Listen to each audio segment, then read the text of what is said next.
Hello guys, Bangla ethical hacking চ্যানেলের পক্ষ থেকে আপনাদের সবাইকে স্বাগতম। তো চলুন বেশি কথা না বলে শুরু করা যাক ম্যান ইন দ্য মিডিল অ্যাটাকের সেকেন্ড পার্ট। তো ফার্স্ট পার্টে আমি আপনাদের শিখিয়েছি যে কোন ডিভাইস এবং কোনটির মাধ্যমে কি কি করতে হয়। তো এই ভিডিওটিতে আমি আপনাদের শিখিয়েছি কিভাবে আপনারা আপনার ওয়াইফাইয়ের ম্যাক অ্যাড্রেস চেঞ্জ করবেন।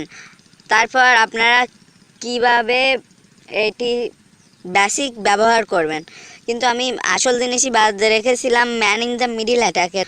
তো আপনাদের যা করতে হবে, আপনার টার্গেটেড ডিভাইসটি প্রথমে সিলেক্ট করতে হবে। এনম্যাপ স্ক্যানের মাধ্যমে আপনারা দেখতে পারবেন সে তার ডিভাইসটি কী ধরনের, তারপর ডিভাইসটি কোন কোম্পানির, তার অপারেটিং সিস্টেম কি, তার ম্যাক অ্যাড্রেস কি, A to Z।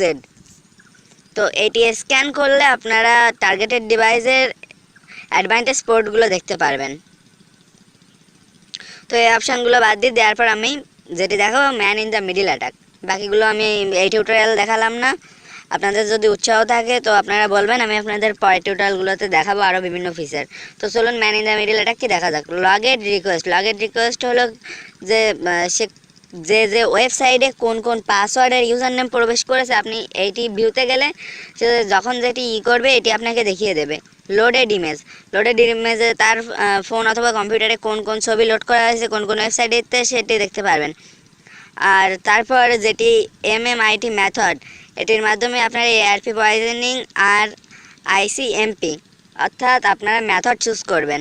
তো ARP পয়জনিংয়ের মাধ্যমে সব কিছু হয়ে যায়। তারপর SSL স্ট্রিপ, এর মাধ্যমে আপনারা রিডিরেক্ট HTTPS সার্ভার থেকে তাকে HTTP সার্ভারে নিয়ে যেতে পারবেন। তো HTTP আর HTTPS এই দুটো কি আপনাদের বলে রাখি। HTTP হলো একটি প্রোটোকল, HTTPSও একটি প্রোটোকল। তো HTTP নন সিকিউর অর্থাৎ বেশি সুরক্ষিত না, আর HTTPS খুবই সুরক্ষিত। তো এটির মাধ্যমে আপনারা তাকে সুরক্ষিত থেকে অসুরক্ষিত করতে পারবেন।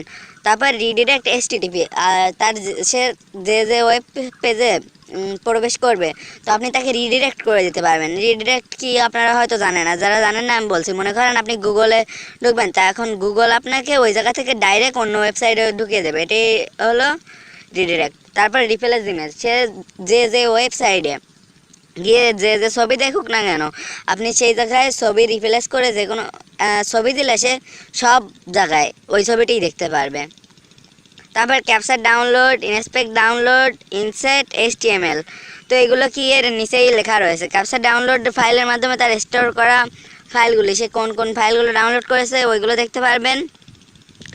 ইন্টারফেক্ট ডাউনলোডের মাধ্যমে আপনি তার ডাউনলোডের ফাইলটি রিপ্লেস করতে পারবেন। আর ইনসার্ট HTML এর মাধ্যমে insert specific HTML into web page, অর্থাৎ আপনি ওইগুলো এই ওয়েব পেজে ট্রান্সফার করতে পারবেন। তো আমার ভিডিওটি আপনাদের ভালো লেগেছে কিনা আপনারা জানাবেন। এই হলো ম্যান ইন দ্য মিডিল অ্যাটাকের অ্যাডভান্টেজ বলতে পারেন, অর্থাৎ বেসিকের থেকে একটু উপরে। তো এর থেকেও যদি অ্যাডভান্টেজ টিউটোরিয়াল আপনারা চান তাহলে আপনারা কমেন্টে জানান, আমি এর থেকেও অ্যাডভান্টেজ যে জিনিসগুলো রয়েছে ওইগুলো আপনাদের শেখাবো। ধন্যবাদ সবাইকে, সবাই সাবস্ক্রাইব করুন। আর আপনারা কী ধরনের টিউটোরিয়াল চান এগুলো আমাকে জানান। আর ডিসক্রিপশনে আমার হোয়াটসঅ্যাপ নাম্বার রয়েছে, ওইটিতে আপনারা SMS করুন, আমি আপনাদের যে কোনো সময় সাহায্য করব।